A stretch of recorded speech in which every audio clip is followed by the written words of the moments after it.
Bonjour à toutes et à tous, bienvenue dans cette nouvelle édition de Rencontre. Voilà.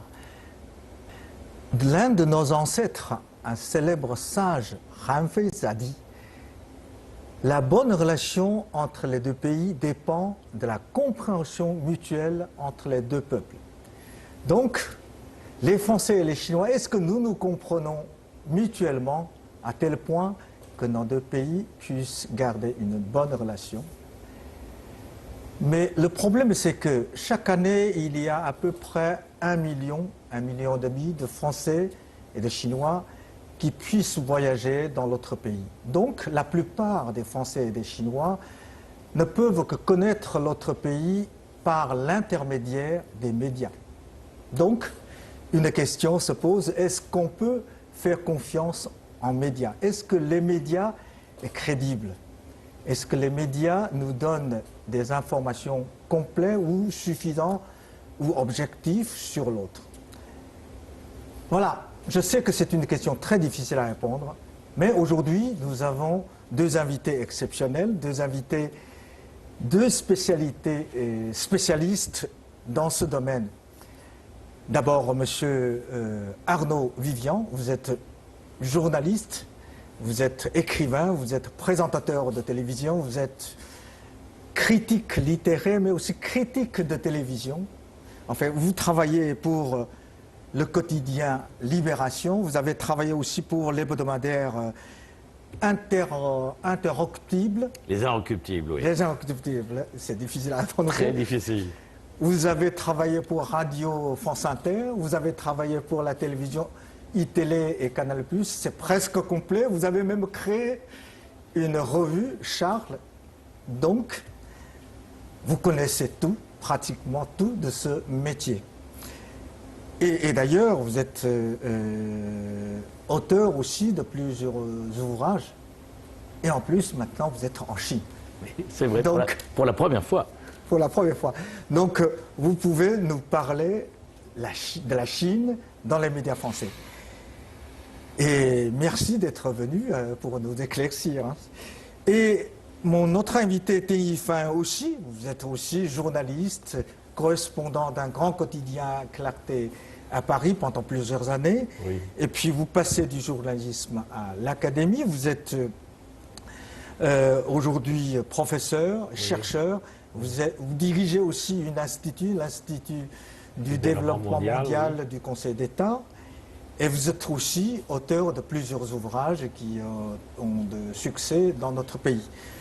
Et merci aussi d'être venu.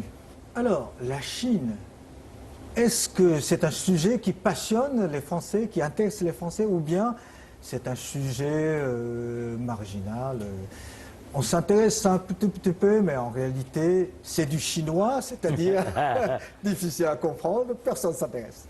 Oui, c'est vrai, mais vous savez, je crois que la relation entre la Chine et la France a énormément évolué depuis un siècle.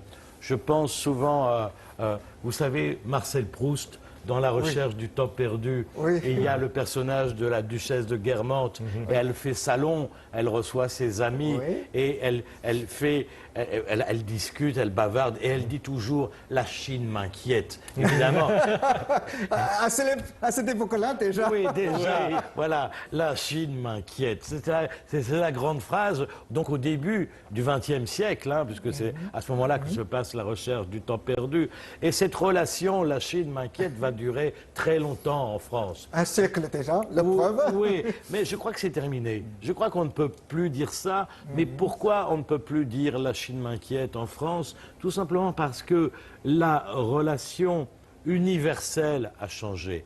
Nous sommes rentrés dans la globalisation. Oui. Nous sommes rentrés dans la mondialisation. Le monde devient un village. Le monde devient un village, tout à fait, et il devient encore plus un village du fait des problèmes écologiques que nous rencontrons.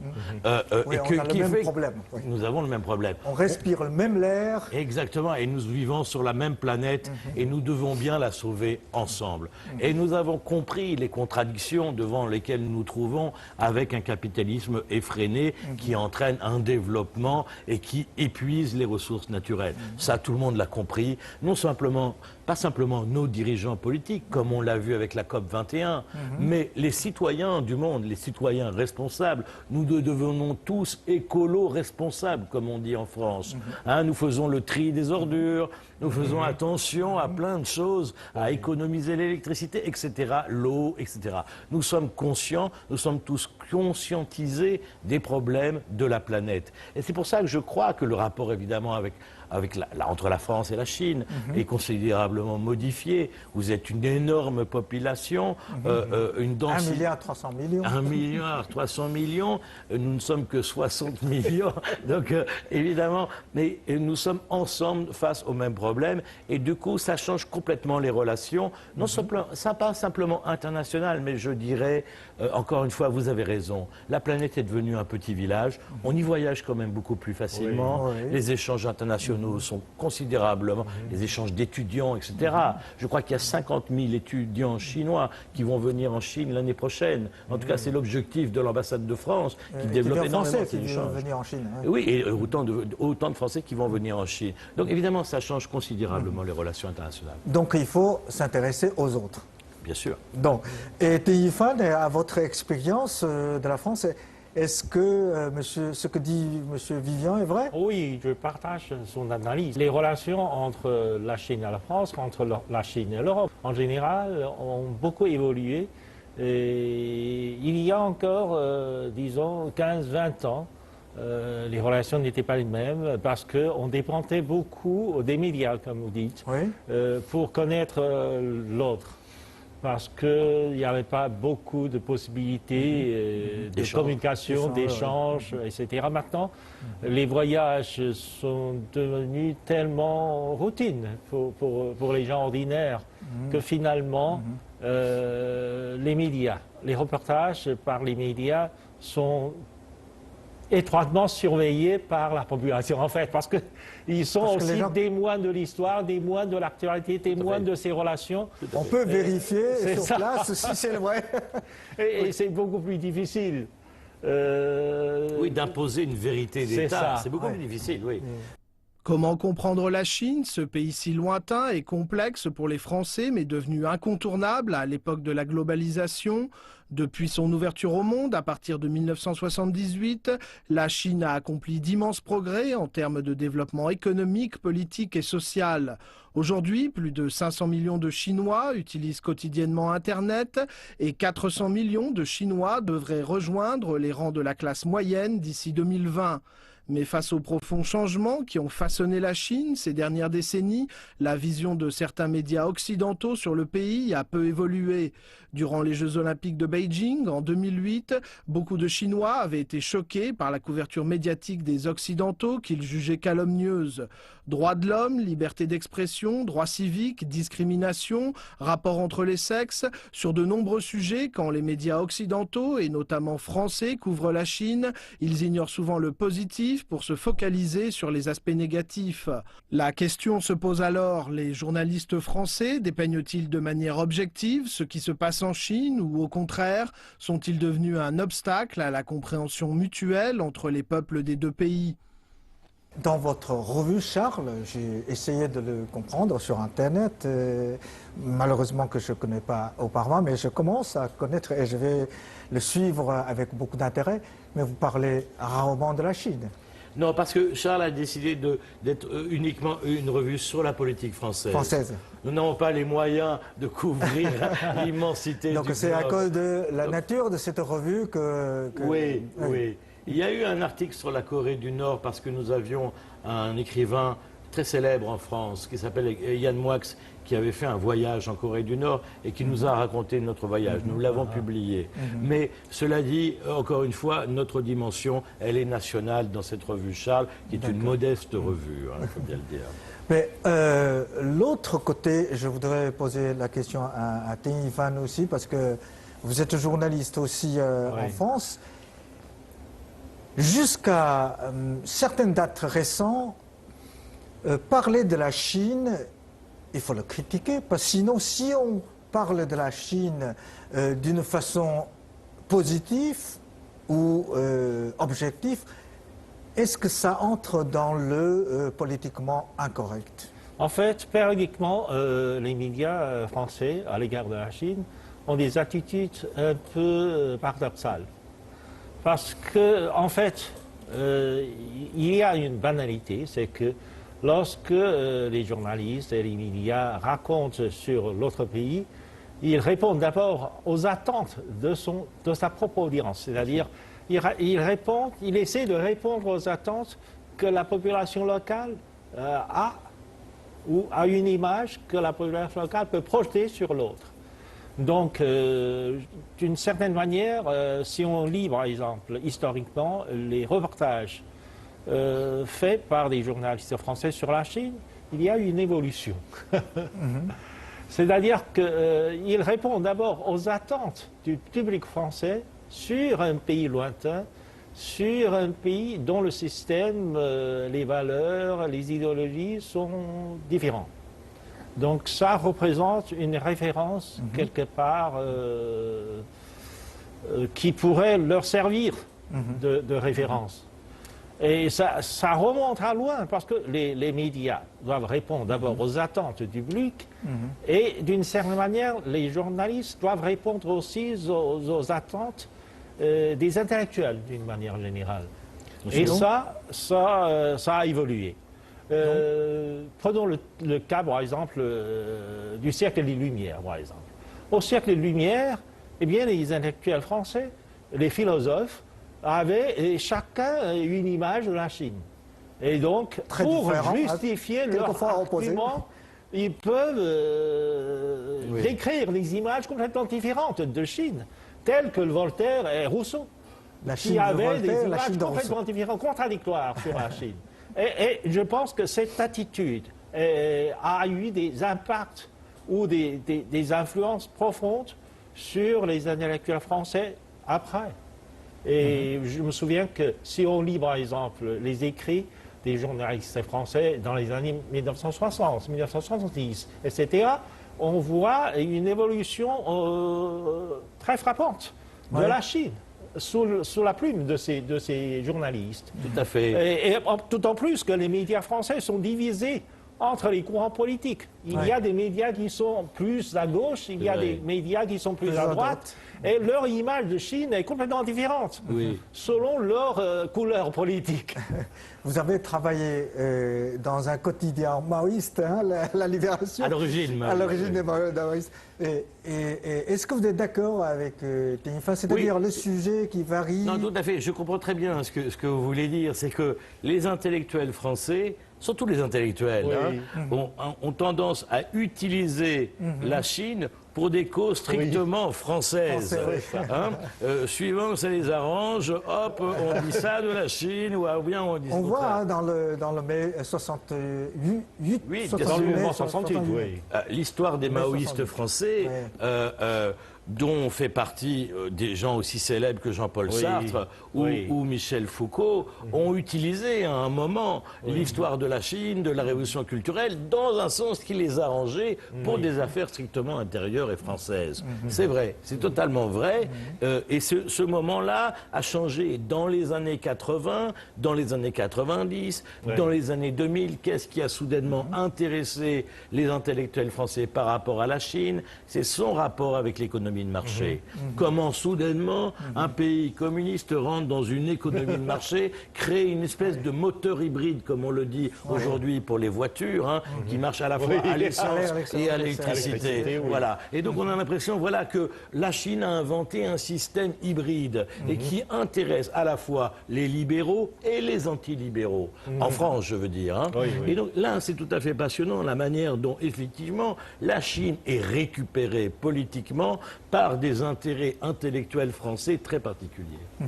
Bon, c'est vrai, hein, dans les intellectuels, dans les livres surtout, la Chine est relativement à une image complète. Tout le monde, malgré tout, utilise la Chine pour répondre aux besoins des lecteurs. Pour justifier un certain nombre d'arguments.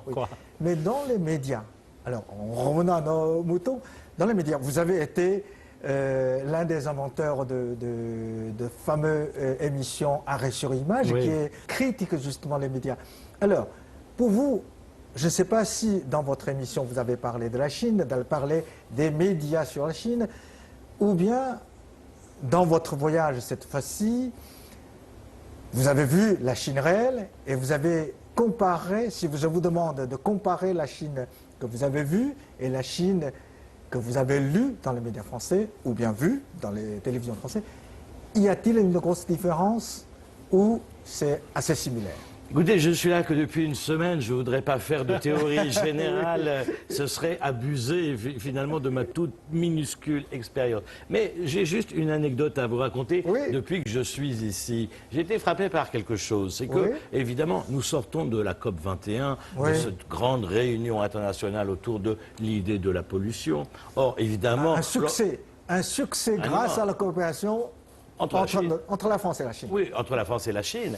Mais donc tout le monde parle de la pollution en Chine, et particulièrement à Pékin. Et j'ai pu la vérifier, effectivement, hier, la ville était très polluée. Mais ce qui m'a frappé, vous voyez, je suis arrivé en avion. Qu'est-ce que je vois juste avant d'arriver sur l'aéroport de Pékin? Un immense champ d'éoliennes, absolument magnifique quand on le voit d'avion, un paysage entier rempli d'éoliennes. J'arrive dans la ville, je me promène, évidemment, je vais jusqu'à la cité interdite, le premier lieu de pèlerinage, comment faire autrement quand on arrive à Pékin, interdite. Et donc, qu'est-ce que je vois? Des panneaux solaires sur les feux rouges, sur les abribus. Il n'y a pas ça à Paris. On pourrait avoir, nous aussi, des panneaux solaires sur les feux rouges, les abribus. Donc ce que j'ai vu, c'est qu'on me parle toujours d'une ville polluée, mais ce que j'ai vu, au contraire, finalement, à contrario de l'image médiatique, c'est une ville polluée, certes, mais qui lutte contre la pollution, qui invente déjà des systèmes avec, effectivement, les panneaux solaires un peu partout dans la ville, ce qui est une idée très, très ingénieuse, à mon avis, pour récupérer de l'énergie de manière propre. Donc, vous voyez, c'est toujours plus compliqué que ce qu'on veut bien vous raconter. Mais alors, je peux poser la question à Téléphone, par exemple. Pourquoi les médias français ne parlent pas de ces installations très bien, très nécessaires, en fait, qui peut donner même des idées aux Français dans les médias français? Pourquoi ils ne racontent pas ça alors? Non, parce que, en fait, personnellement, parce que je ne peux pas répondre à cette question à la place des dirigeants des médias français. Mais souvent, dans les pays occidentaux, je ne parle pas seulement de la France, mais aussi dans d'autres pays, aux États-Unis, en Angleterre, etc., il y a une espèce de politiquement correct. Souvent, la Chine n'est pas un sujet politiquement correct. Parler, par exemple, des efforts de la Chine pour redresser le problème de l'environnement, etc., politiquement, ce n'est pas très correct. Je vous cite un autre exemple. En fait, un politologue américain-chinois, c'est un Chinois mais américain, qui enseigne la science politique dans des grandes universités américaines, et il suit l'évolution de la politique chinoise, et il fait constamment, tous les 10 ans, des sondages sur l'opinion publique chinoise, etc. Et depuis l'ouverture et la réforme de la Chine dans les années 40 jusqu'au début du XXe siècle, il a fait plusieurs sondages. Donc il montre que la population chinoise trouve que la Chine a fait beaucoup de progrès sur le plan politique. Donc il a essayé de publier ça aux États-Unis, d'abord sous forme de tactiques scientifiques, puis à la presse. Mais tout cela a été rejeté systématiquement parce que politiquement ce n'est pas correct. Cela ne répond pas aux images que le public américain se fait de la Chine. Donc même quelque chose de scientifique aura du mal à être connu par le public. Et je pense que la même chose, le progrès ou les efforts que fait le gouvernement chinois pour essayer de résoudre le problème de la pollution, de l'environnement, etc., ne serait pas considéré comme quelque chose politiquement correct. Et en France, on a vu, quelquefois, nous les Chinois, on se pose la question, on s'intéresse beaucoup à des riches qui voyagent en France, qui achètent des châteaux de Bordeaux, et à des touristes chinois qui achètent des sacs de Louis Vuitton, etc. Et quels sont les sujets qui intéressent les Français? Et est-ce que des sujets qui intéressent les Français et les sujets qui intéressent les Chinois sont-ils les mêmes ou pourquoi il y a une différence C'est vrai que dans les médias français, on parle beaucoup de cette histoire, surtout des vins de Bordeaux rachetés par des riches Mais Chinois. en fait, c'est très peu, proportionnellement. C'est 45 châteaux, 45 vignobles. Oui, je crois, voilà, seulement. Sur Et des des petits milliers, châteaux, oui. c'est Oui, pas des grands. petits châteaux. Mais ce qui est intéressant, parce que lorsque on évoque la Chine dans les médias français, c'est pour dire qu'il y a des parts de marché à prendre en Chine. Hein, c'est pour dire aux entrepreneurs français, allez vous installer en Chine car il y a de l'argent à prendre. Alors on s'étonne après que les Chinois viennent en France en disant il y a du vin à prendre. Voilà, je veux dire, je crois que ces échanges économiques sont l'essentiel, malheureusement, à mon avis, malheureusement, de ce qui est raconté de nos deux pays. Parce que je crois que l'économie n'est pas l'essentiel de la vie. Je ne crois pas, et je crois que l'une de nos grandes erreurs historiques et médiatiques, c'est de postuler toujours l'économie au centre des discours. Or, finalement, si vous voulez, je crois que le plus important aujourd'hui, au point où nous en sommes de l'humanité, ce n'est plus le progrès comme on l'a vécu au 19e et au 20e siècle. Nous sommes rentrés dans un siècle où l'idée de progrès doit être modifiée et cesser d'avoir un caractère économique et doit prendre un caractère éthique, voire philosophique. Or, je crois que là où il y a vraiment possibilité d'échanges très forts, très intéressants entre la Chine et la France, c'est justement à un niveau philosophique et éthique. Car il y a une pensée chinoise, il y a une grande pensée chinoise. Et je crois sincèrement qu'il y a aussi une grande pensée française. Et que je crois que ces deux grandes pensées doivent aujourd'hui, au début, à l'aube d'un nouveau siècle, doivent s'élever ensemble et faire progresser éthiquement et philosophiquement la planète, et non pas économiquement. Or, les médias ne parlent que d'économie. Est-ce que vous avez raison, d'accord? Oui, il y a raison. En fait, la France et la Chine, c'est le contact des deux civilisations importantes. Et la Chine, la civilisation chinoise, a pu se propager à travers le monde grâce, en grande partie, aux sinologues, aux sinologues français.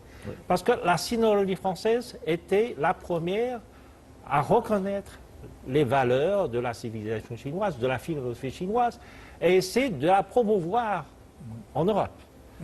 Dès les deux tomes du livre de Etiamble, bien sûr, l'Europe chinoise, bien sûr, qui démontre comment la philosophie chinoise a transféré vers l'Europe les idées, les technologies, les inventions, les valeurs de la Chine vers l'Occident. À travers les jésuites, notamment l'importance des jésuites dans cette histoire, c'est intéressant car pour la première fois, nous avons un pape jésuite et qui pourrait d'ailleurs lui-même faire la liaison entre ces deux pensées. Mais je crois que ce qui est très beau, vous voyez, c'est que la pensée chinoise et la pensée française, ce ne sont pas les mêmes, mais justement, c'est ça qui est intéressant. Il ne s'agit pas d'avoir une pensée unique, justement. Voilà, exactement. Et il s'agit au contraire que d'un échafaudage entre ces pensées, et de manière à ce que tout le monde puisse grimper plus haut avec ces deux pensées. Et voilà, et je suis toujours, comment dire, triste et un peu malheureux de voir qu'on ne parle que ça, d'économie, de placement financier, de capitaux investis ici ou là, dans les châteaux du Bordelais, mais nous, dans la construction automobile, etc. Donc, il faudrait changer de discours et élever un peu le débat. En réalité, les gens disent sinologues en France, maintenant. Des sinologues sont très politisés et très peu académiciens. Est-ce que c'est un fait que vous constatez ou bien vous avez une autre opinion? Vous pensez que non, je pense que de plus en plus, ce qui est en train d'arriver en Europe, en France en particulier, c'est que les intellectuels, comme les médias, sont de plus en plus contrôlés par le capital. Ça, c'est quelque chose de nouveau. avant les intellectuels, parce qu'ils sont payés par l'État, sont fonctionnaires de l'État. Ils ont une certaine indépendance d'esprit. Donc, ils peuvent penser des gens librement. comme Etiamble, etc., ils sont payés par l'État, ils peuvent travailler d'après leur intérêt, d'après le personnel, etc. Tandis que maintenant, de moins en moins d'intellectuels sont indépendants. Maintenant, les médias aussi. Parce que les médias, par le développement de la technologie de communication, la presse écrite, la presse audiovisuelle ont du mal à survivre. Donc, ils demandent l'assistance du capital. Donc, ils sont rachetés. Autrefois, un journal comme Le Monde pourrait être géré et financé par des confrères, par des journalistes. Aujourd'hui, ce n'est plus possible. De même que les chercheurs, même des académiciens français dépendent de plus en plus de sponsors, du capital. Donc ils perdent un peu leur liberté et leur indépendance intellectuelle. Est-ce que c'est le même cas pour les médias? Je vois qu'en Chine, par exemple, beaucoup de médias français ont envoyé leurs correspondants en Chine pour justement présenter la Chine aux lecteurs, une image de la Chine.